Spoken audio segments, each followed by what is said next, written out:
Why does it feel like the more you try to explain, the less people understand? Sometimes, just sometimes.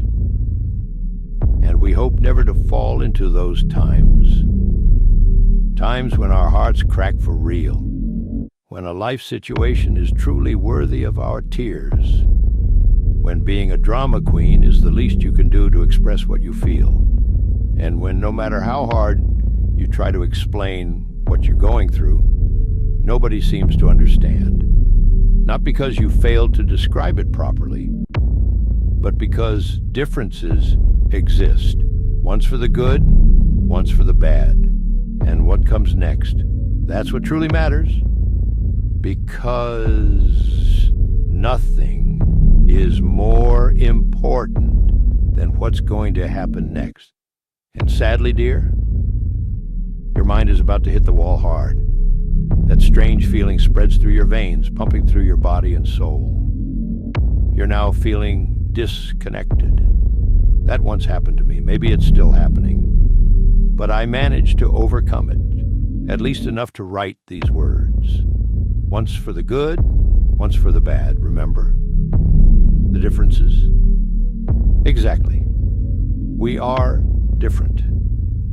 Mostly. But the universe is one. It throws the same struggles, feelings, and tragedies at people across the earth, and yet no one can truly overcome everything alone.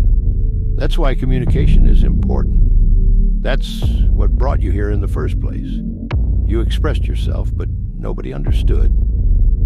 And that leads me to a third kind of paradox. Once for the good, once for the bad. And once in between. Some people, they don't get what you mean because they don't fit into any category. Not because they're different, but because they lack the experience to understand. They are like NPCs, background characters in the grand scheme of life. But let's not stray too far. Tragedy exists just as we do. It lives because we live. No one truly escapes it, because no one has ever lived a life without suffering. As we grow, we face problems and seek solutions.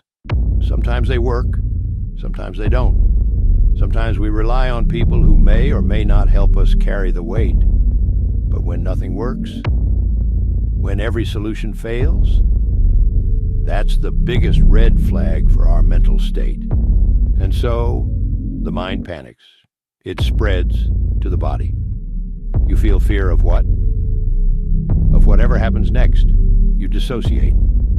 Your problems consume every cell of your brain. And this doesn't end in a set time frame. It depends entirely on the person's ability to adapt, to fight, to win.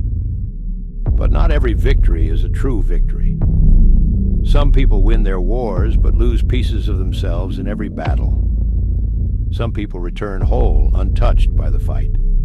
Others, they win, but they come back shattered, missing fragments of their soul, pieces lost in another time, another place, trapped in the depths of their minds.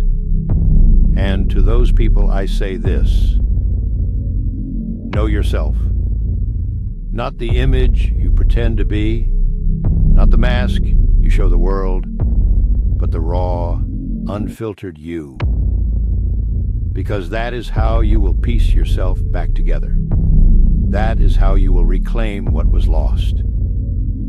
Just like a tamed beast, call for yourself, and you will obey. If this changed your perspective, share it with someone who needs to hear it. And more importantly, don't forget to subscribe. Maybe even give it a thumbs up. And for you and me, we will meet again, for sure.